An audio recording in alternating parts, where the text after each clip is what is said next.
معزز سامعین کرام، عزیزان گرامی، تمام تعریفیں اس رب کائنات کے لیے سزاوار ہیں جس رب کائنات نے ہم تمام کو ایک مختصر سی زندگی دے کر دنیا میں بھیجا ہے۔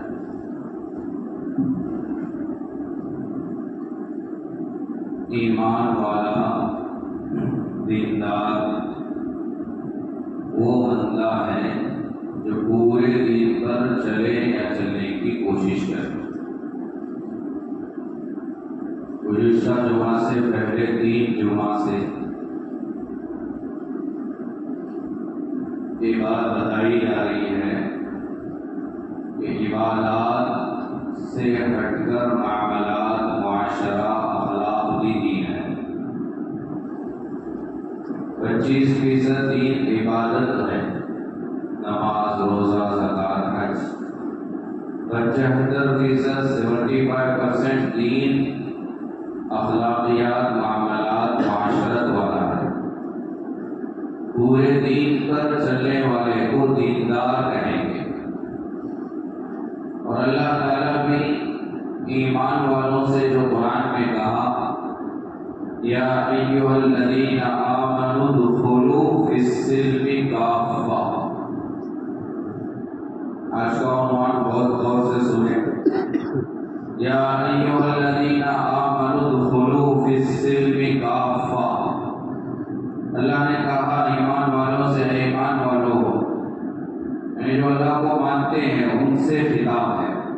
جو نہیں مانتے ان سے نہیں کہا جا رہا، جو مانتے ہیں، جو مومن ہیں، مسلمان ہیں، ایک اللہ کو، نبی کو مانتے ہیں، انہیں خطاب کیا جا رہا ہے، ان سے کہا جا رہا ہے یا ایھا الذین آمنوا، اے مسلمانوں، اے ایمان والوں، ادخلوا فی السلم کافہ، دین میں پورے طور پر داخل ہو۔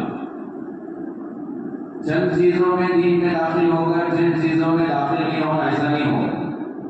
اس آیت میں اللہ کہہ رہا ہے کہ پورے دیندار بنو، پورے دین میں داخل ہو۔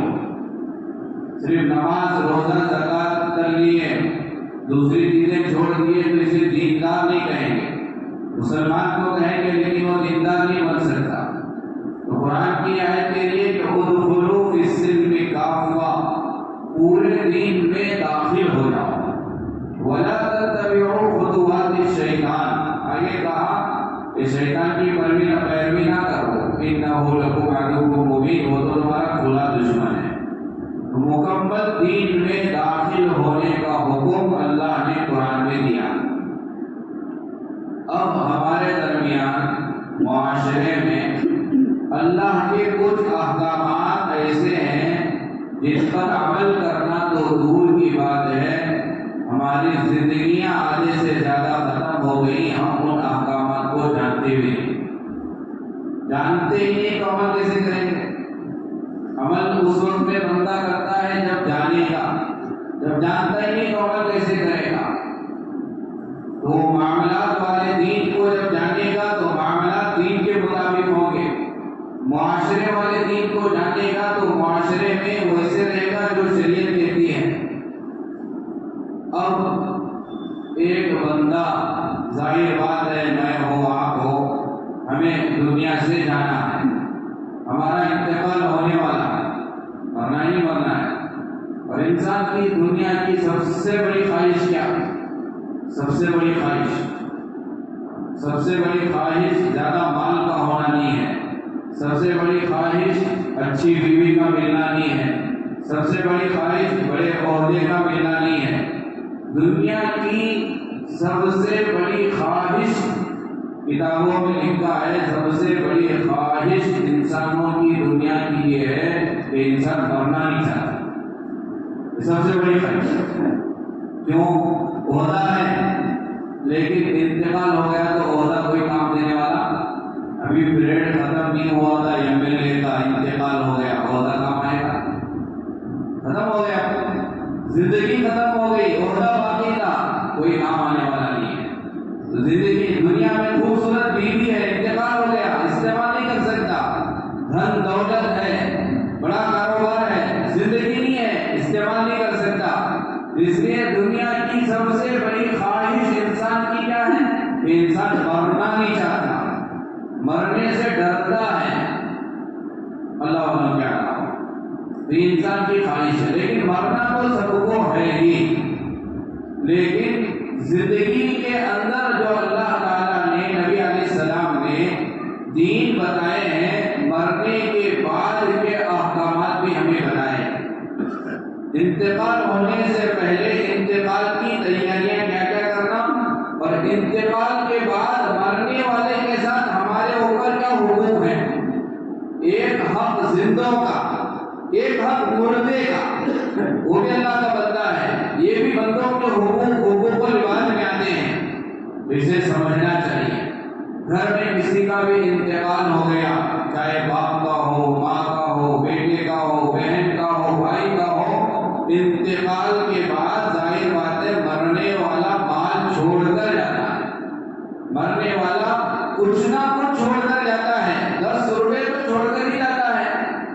اس مال میں کن کن بندوں کا حق ہے، اس مال کو کہاں کہاں لگانا ہوگا، کہاں کہاں خرچ کرنا ہوگا، اس کے احکامات اگر کہا جائے تو غلط نہیں ہوگی، 99% لوگ جانتے ہیں، اور جو جانتے ہیں عمل نہیں کرتے، حالانکہ وہ بھی دین ہے۔ ہم نے دین صرف نماز روزے کو سمجھا ہے، ان چیزوں کو جاننا، عمل کرنا بہت ضروری ہے۔ میت کے انتقال کے بعد کتنے حقوق میت کے ساتھ لاگو ہوتے ہیں، کتنے احکامات میت کے اوپر جاری ہوتے ہیں، یاد رکھیں گے انشاءاللہ۔ شروع والی اصل ہے، انتقال ہو گیا، میت کے مال کو تقسیم کرنے، میت کے مال کو لگانے کی 4 ہے، کتنی جگہ 4، نمبر وار کرنا ہے، اور یہ بہت ضروری ہے، یہ شریعت کے لیے، شریعت کا حکم ہے۔ کسی کا بھی انتقال ہو گیا، میں آپ کی مثال نہیں دیتا، امام کا انتقال ہوا، زکریا بھائی کا انتقال ہوا، ڈر جائیں گے، میرا انتقال ہے، مولانا کا انتقال ہوا، میرا انتقال ہوا، عمر فاروق کا انتقال ہوا، اب میں جو مال چھوڑ کر گیا ہوں، اس مال کو میرے جو وارثین ہیں، اولاد ہیں، والدین ہیں، اسے کیسے تقسیم کریں گے، اس میں کس کا حق بنتا ہے، اسے سمجھنا ہے، یہ دین سمجھنا ہے، یہ شریعت سمجھنا ہے۔ سب سے پہلا حق میرے مال کا میرے تجہیز و تکفین کے لیے ہے، یہ پہلا حق۔ میرا انتقال ہوا، اب ظاہر بات ہے کفن کپڑا خریدنا ہوگا، صابن خریدنا ہوگا، بہت ساری چیزیں، اپنا قبر کھودنے والے کو پیسہ دینا پڑتا ہے، نہلانے کی بھی فیس دی جا رہی ہے، کفن کپڑا پہننے کی فیس دی جا رہی ہے۔ یہ جو تجہیز و تکفین میں جتنا پیسہ خرچ ہوتا ہے، رشتے داروں میں سے، دوست و احباب میں سے اگر کوئی خرچ نہیں کر رہا تو کس کے مال سے خرچہ کرنا، بولو، میت کے مال سے۔ یہ الگ بات ہے، کوئی دوست خرچہ کر دیتا ہے، ماں باپ خرچہ کر دیتے ہیں، وہ الگ بات ہے، ناجائز نہیں، خرچہ کریں نہ کریں، تو میت کے مال کا سب سے پہلا حق اس کی تجہیز و تکفین۔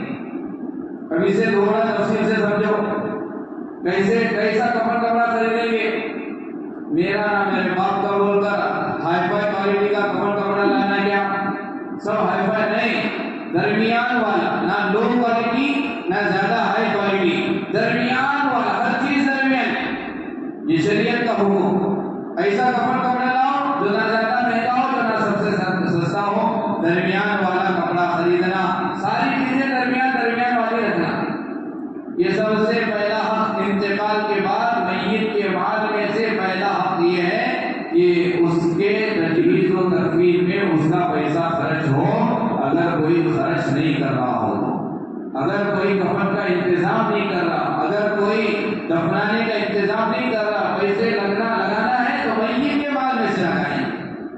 اب یہ ہو گیا۔ دوسرا جو حق ہے میت کے مال کا، تحقیق کرنا ہے، تحقیق کرنا ضروری ہے کہ میت نے زندگی میں کسی سے قرضہ تو نہیں لیا، کسی سے ادھار تو نہیں لیا، کسی سے قرضہ لے کر اگر دنیا سے چلا گیا، دوسرا حق یہ ہے کہ میت کے قرضے کو اتارنے میں، قرضے کو پھیرنے میں اس کے پیسوں کو لگانا فرض ہے۔ اور یاد رکھو یہ مسئلہ آج بہت میں وسیع دقیق عنوان لے کر آیا ہوں، تھوڑا سمجھو. یہ اس پر عمل نہیں ہے امت کا، یہ دین ہے. گناہ کبیرہ ملے گا اگر اس پر عمل نہیں ہوگا. جیسے نماز چھوڑنے پر گناہ، روزہ توڑنے پر گناہ، زنا کرنے پر گناہ، ان احکامات پر نہ چلنے پر بھی ویسا ہی گناہ، جس سے آج امت دور ہے. ان پر عمل ہی نہیں ہے، مسائل جانتے ہی نہیں ہیں. تو سب سے پہلا ہم میت کے مال کا تجہیز و تکفین، اس کے کفن کپڑے میں دفنانے میں جو خرچہ ہوگا رشتے دار میں سے کوئی نہیں خرچ کر رہے ہیں، اس کے مال میں سے خرچ کرو. اور دوسرا، مال چھوڑ کر گیا ہے، دیکھو کسی دوست سے قرضہ تو نہیں لیا، رشتے دار میں سے کسی سے قرضہ تو نہیں لیا، بینک سے لون تو نہیں لیا، قرضہ اتارو. اور اس بات کو یاد رکھو، اگر سارا مال چلا جائے قرضہ دینے میں تو سارا مال قرضے میں دینا فرض ہے. اولاد کو 1 روپیہ بھی نہیں ملتا اگر پورا مال دے دیں گے، تب بھی شریعت یہی کہتی ہے کہ اولاد کو نہ ملے تو کوئی بات نہیں، قرضہ اتارو. معاشرے کا جائزہ لو. معاشرے میں باپ اگر کسی سے قرضہ لے کر انتقال کر گیا، قرضدار اگر اولاد کے پاس آئے تو کیا جواب دیتے ہیں اولاد؟ ہمارے باپ کو چلے جاؤ، ہم نہ بول کو دے دے کیا، ہمارے سامنے دے دے کیا، ہمیں دے دو بول کو بولے دے کیا، جاؤ ابا سے لیے دے، ابا کے پاس حاصل کرو. قبر سے آ کر دے گا ابا ان کا. یہ حق ہے، شریعت کا حق ہے. بھئی یہ جو باپ تیرا مال چھوڑ کر گیا ہے، یہ تیرا مال اس وقت تک نہیں بنتا جب تک کہ باپ کا قرضہ نہیں اترتا. مال بچوں کا ہوگا ہی نہیں. مال بچوں کا، بیٹیوں کا، بیٹوں کا، بیوی کا، ماں باپ کا اس وقت تک نہیں ہوگا یہ مال جب تک اس مال سے اس کا قرضہ نہیں اترتا. بچوں کا حق بعد میں، قرض داروں کا حق پہلے. بعد میں اولاد کا حق، بعد میں بیٹا لے گا، بعد میں بیٹی لے گی، بعد میں باپ کو دیا جائے گا، بعد میں باپ کو دیا جائے گا. ساری چیزیں بعد میں. سب سے پہلے میت کے مال سے کیا کرو؟ میت کا انتقال ہوا ہے تو قرضہ ادا کرو. اللہ کے نبی علیہ السلام کسی کی جنازے کی نماز پڑھانے کے لیے آتے تھے تو اللہ کے نبی علیہ السلام کا پہلا سوال صحابہ سے کیا ہوتا تھا؟ حل علیہ دین. یہ حدیث ہے. اللہ کے نبی آتے تھے، جنازے کے سامنے کھڑے ہوتے تھے، اللہ کے نبی علیہ السلام پہلا سوال کرتے تھے. کیا سوال؟ حل علیہ دین، حل علی المیت دین. یہ جو انتقال ہوا ہے، جس کی نماز جنازہ پڑھانے کے لیے میں سامنے کھڑا ہوں، اس میت کے ذمے کسی کا قرضہ ہے؟ ایک زندگی میں کسی سے قرضہ لیا تھا، کسی کو پیسہ دینا باقی تھا؟ صحابہ میں سے کوئی کہتے کہ ہاں اللہ کے نبی علیہ السلام فلاں سے قرضہ لیا تھا، فلاں سے قرضہ لیا تھا، فلاں کو پیسہ دینا تھا. تو دوسرا سوال اللہ کے نبی علیہ السلام کا یہ ہوتا تھا، کیا اس میت نے میراث میں، ترکے میں کچھ مال چھوڑ کر گیا ہے جس کے ذریعے سے قرضہ ادا کر سکے؟ اگر صحابہ کہتے کہ ہاں مال چھوڑ کر گیا ہے، قرضہ ادا کر سکتے ہیں، اللہ کے نبی جنازے کی نماز پڑھاتے تھے.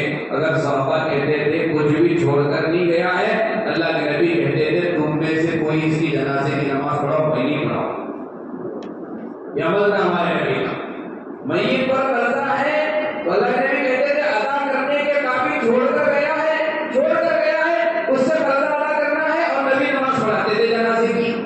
نہیں چھوڑ کر گیا ہے، اللہ کے نبی جنازے کی نماز نہیں پڑھاتے تھے، کہتے تھے تم پڑھاؤ، کوئی آ کر پڑھاؤ، میں نہیں پڑھاؤں گا. اتنا احتیاط ہمارے نبی کا.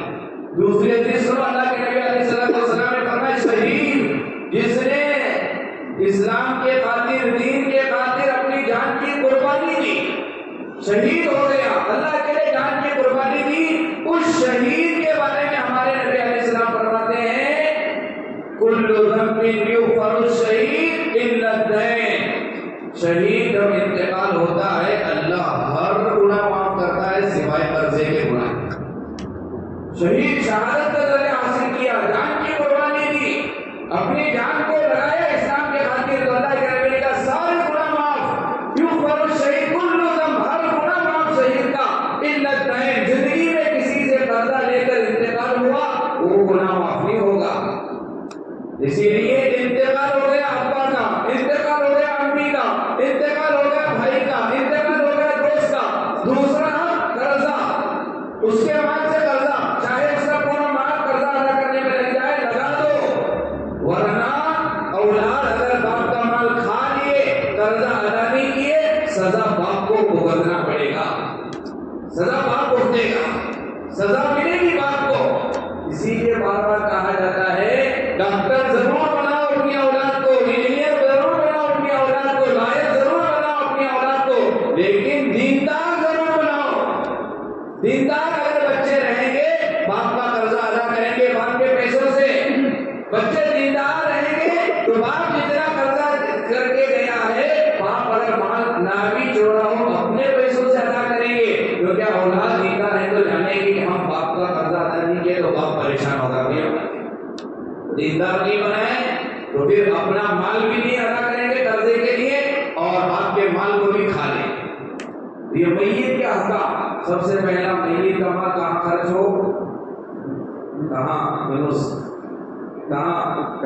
تجہیز و تکفین۔ میت کی تجہیز و تکفین میں اگر کوئی بھی مال نہیں لگا رہا میت کے مال کو لگائیں۔ نمبر 2، اسی لیے انتقال کے بعد میت کا مال میت کا نہیں رہا وہ دوسروں کا ہو گیا۔ ایک بہت بڑے اللہ والے امام بخاری رحمۃ اللہ علیہ کے استاد، امام بخاری اتنے بڑے اللہ والے، بخاری شریف جنہوں نے لکھی ان کے استاد کا نام حماد، کیا نام؟ حماد۔ حضرت حماد رحمۃ اللہ علیہ امام بخاری کے استاد، ان کے دوست بیمار ہوئے، عیادت کے لیے حضرت حماد رحمۃ اللہ علیہ نے بازو بیٹھے ہیں، عیادت چل رہی ہے، اتنے زیادہ بیمار تھے ان کے دوست کے انتقال ہو گیا، بازو میں بیٹھے تھے انتقال ہو گیا۔ جیسے ہی انتقال ہوا حضرت حماد رحمۃ اللہ علیہ دوست کی آنکھ بند کیے، ہاتھ پیر سیدھا کیے اور گئے کہ ان کے گھر میں جو چراغ جل رہا تھا اس چراغ کو بجھائے۔ ساتھیوں نے پوچھا کہ چراغ کیوں بجھائے؟ حضرت حماد رحمۃ اللہ علیہ نے کہا سنو، اللہ والے کتنا احتیاط کرتے تھے۔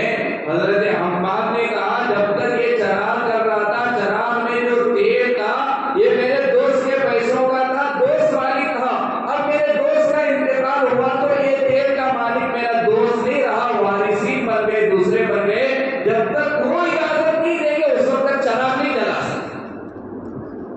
یہ احتیاط ایک ہماری زندگی اٹھا کر کے دیکھو، دادا مر کو زمانہ ہوا آج تک ان کی پراپرٹی شریعت کے حساب سے تقسیم نہیں، ابا مر کو 10-15 سال ہو گئے پراپرٹی شریعت کے حساب سے تقسیم نہیں، دادا کا پردادا اکڑ دادا سکڑ دادا پورے لسٹ اٹھا کر کے دیکھو شریعت کے حساب سے پراپرٹی مرنے والے کی تقسیم ہی نہیں کرتے۔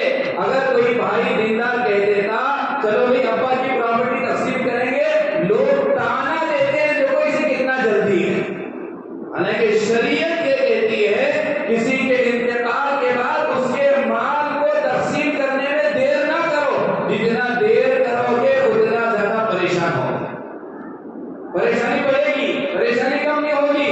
جب تک ابھی غم تازہ ہے کر دو، سب راضی ہو جائیں گے، جیسے جیسے غم ہلکا ہو جائے گا اور بہت دن گزر جائیں گے، دل سخت ہو جائیں گے، نفرتیں بڑھیں گے، جھگڑے بڑھیں گے، مال تقسیم نہیں ہوگا، سارا مال لائروں کو دینا پڑے گا۔ ایک کیس گیا دو بھائیوں کا، باپ کی پراپرٹی کے تعلق سے دو بھائی آپس میں راضی نہیں ہوئے، انڈیا کا واقعہ سنا رہا ہوں۔ تو ظاہر بات ہے یہ بھائی ایک وکیل کو پکڑا، دوسرا بھائی دوسرے وکیل کو پکڑا، کورٹ میں کیس چل رہا ہے، پراپرٹی کا چل رہا ہے۔ چند دن کے بعد ایک بھائی کے وکیل نے کہا کہ بھائی ہمیں کیس جیتنا ہے نہیں جیتنا ہے؟ اس نے کہا کہ جیتنا تو ہے اسی لیے تو آپ کو پکڑا ہوں میں۔ تو کہا ایک کام کرو کہ کیس جیتنا ہے تو سامنے والے وکیل کو میں ایک چٹھی دیتا ہوں، دے دینا، ایک چٹھی جا کر دے دینا سامنے والے وکیل کو، کھول کر نہیں دیکھنا، جیسے وہ چٹھی پڑھے گا کیس ہم جیت جائیں گے۔ اسے تو کیس جیتنا تھا، اس نے کہا کہ ٹھیک ہے لاؤ چٹھی جا کر دوں گا سامنے والے بھائی کے وکیل کو۔ ابھی وکیل چٹھی لکھ کر بند کر کے دیا، جاؤ جا کر سامنے والے وکیل کو دو۔ ابھی راستے میں جا رہا تھا تو اس کے دل میں خیال آیا کچھ بھی تو ہوتی ہے، کیا لکھا ہوگا دیکھیں گے، مجھے کیوں پڑھنے کے لیے نہیں کہا اس نے، وہ ایسے کیا ویسی کون سی بات لکھی ہے میرے وکیل نے جو سامنے والے وکیل سے دینے کے لیے کہہ رہا ہے۔ اب جیسے ہی اس نے درمیان میں کھول کر دیکھا تو وکیل، اس کے وکیل نے بھائی کے وکیل کو جو چٹھی لکھا تھا اس میں لکھا ہوا تھا، وہ وکیل تو بھی جانتا ہے میں بھی جانتا ہوں کہ ابا کی بڑی پراپرٹی ہے، یہ کیس نہ تجھے جیتنا ہے نہ مجھے جیتنا ہے، جب تک یہ پراپرٹی پورے ہم دونوں نہ ہڑپ لیں، جب تک ہمارے پاس یہ پراپرٹی نہ آ جائے، تھوڑا تھوڑا کر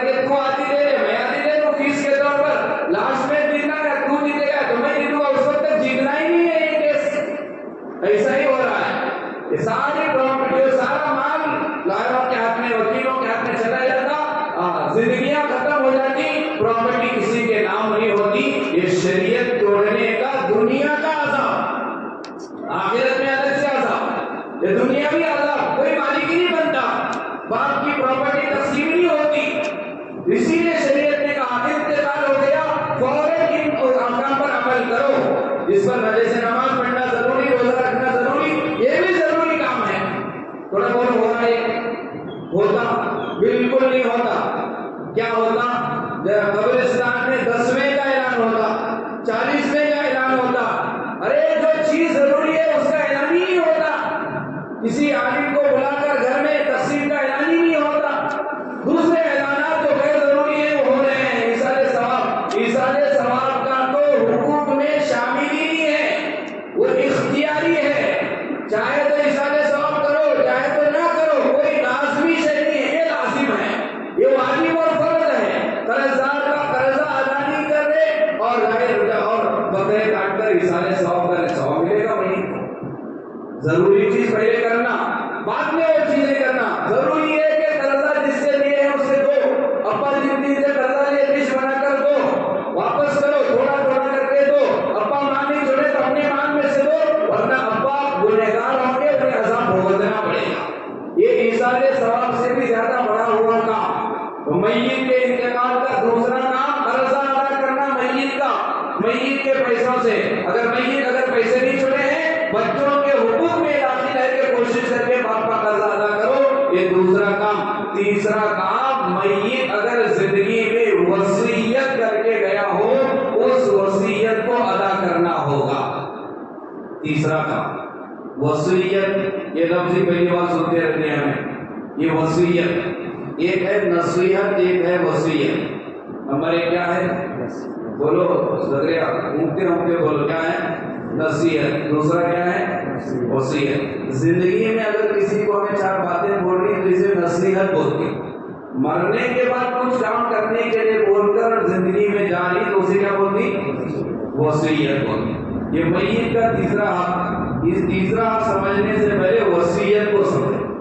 قرآن کریم میں وصیت کا تذکرہ جگہ جگہ ہے. كتب عليكم إذا حضر أحدكم الموت إن ترك خيرا الوصية للوالدين والأقربين بالمعروف حقا على المتقين.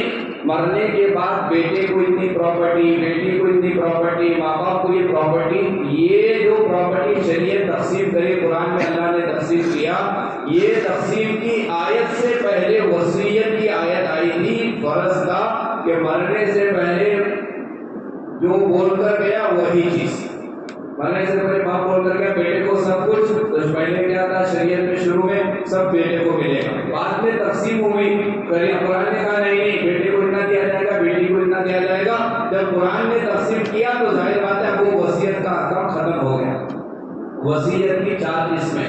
کتنی قسمیں؟ وصیت کی 4 قسمیں. یہ کرنا ہے ہمیں, کریں گے انشاءاللہ. یہ عمل تیسرا عمل زندگی میں کرنا ہے. 4 قسمیں. سب سے پہلی قسم وصیت کی مستحب.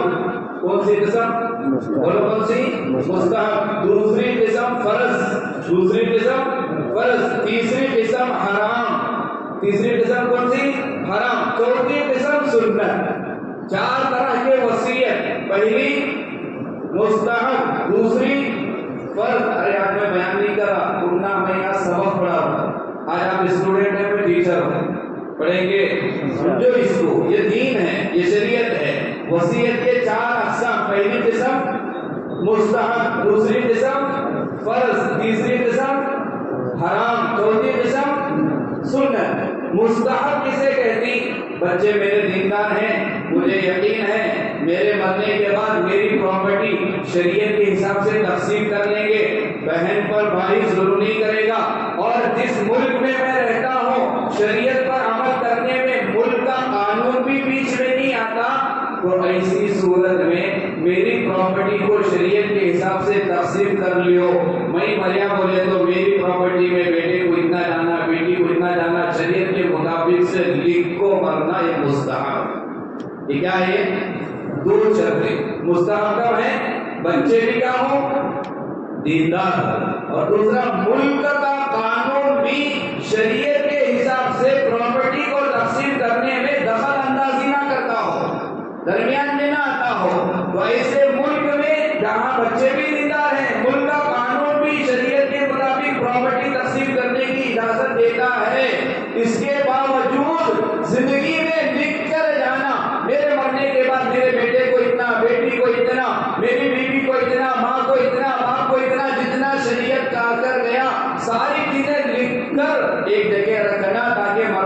بعد اسے پڑھ کر پراپرٹی تقسیم ہو، جسے کہیں گے مستحب ہے. کیا ہے یہ؟ مستحب. دوسرا وصیت لکھ کر مرنا فرض.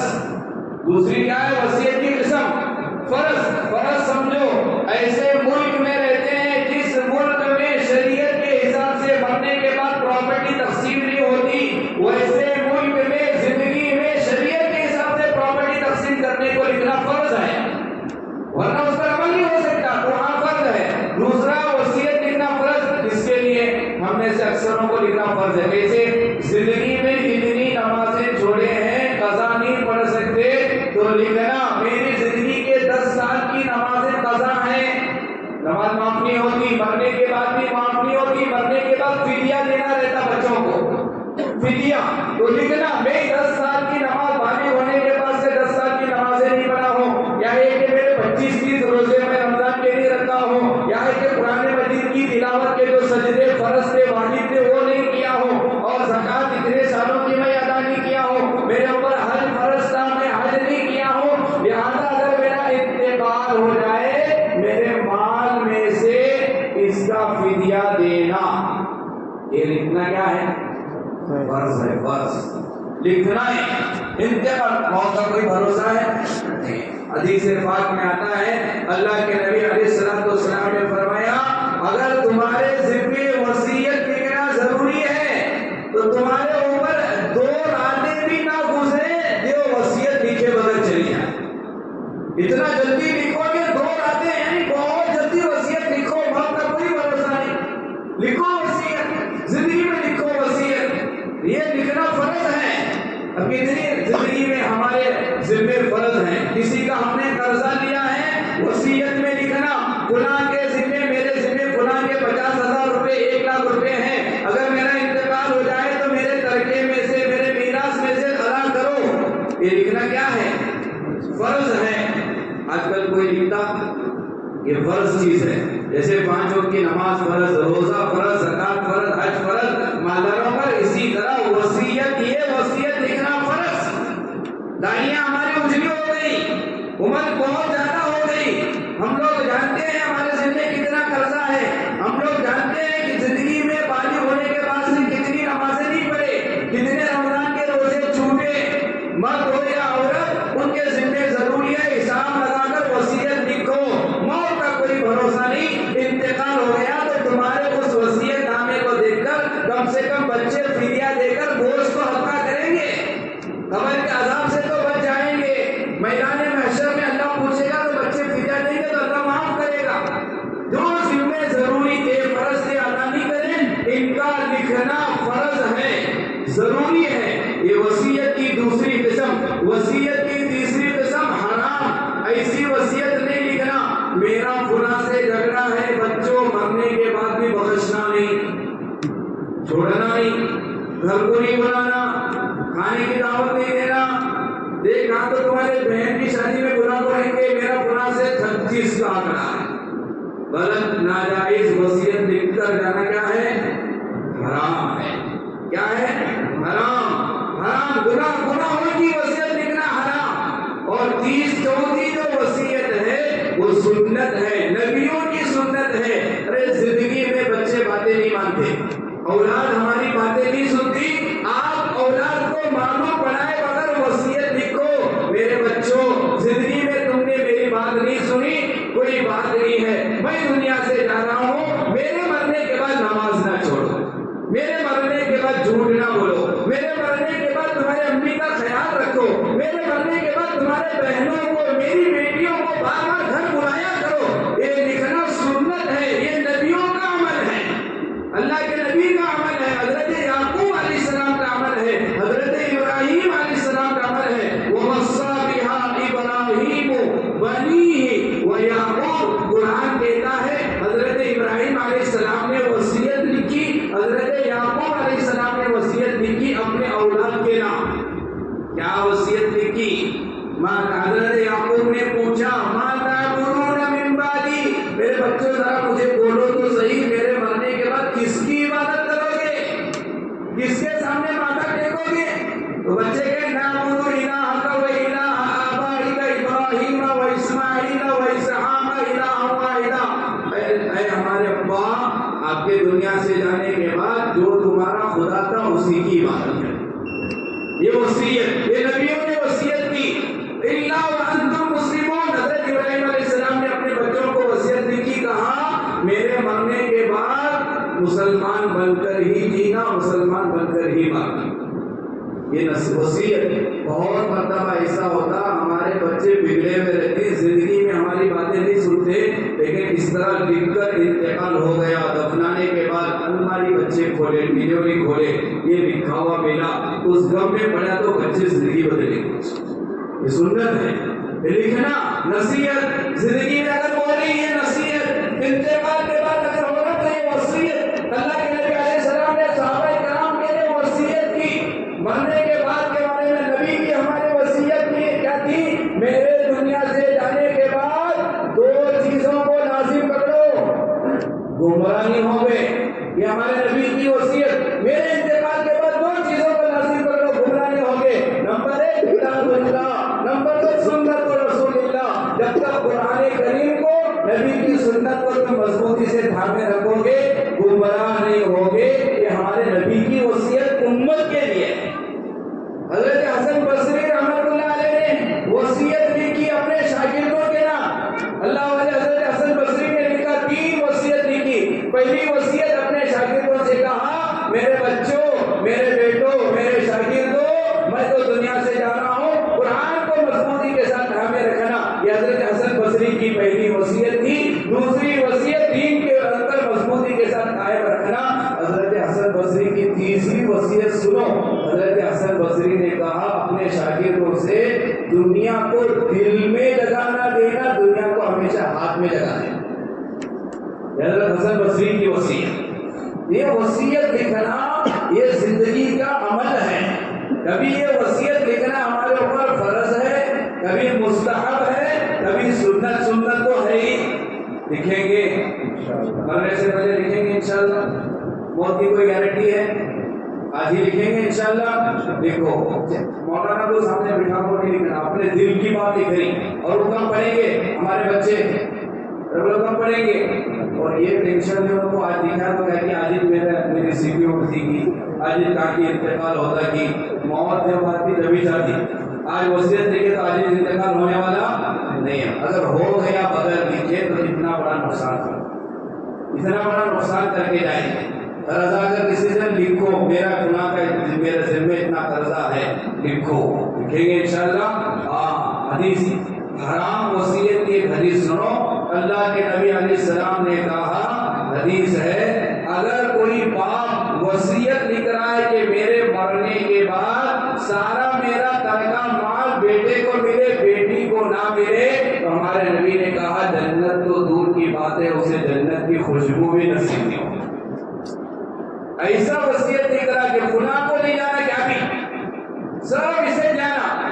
جان بوجھ کر کسی کو محروم کرنے کی وصیت لکھ رہا ہے، یہ الگ بات ہے، اس کے لکھنے کا اعتبار نہیں ہوگا، اسے ملے گا. لیکن اس کی نیت کے خرابی کی وجہ سے جنت کی خوشبو بھی نہیں سن سکے گا.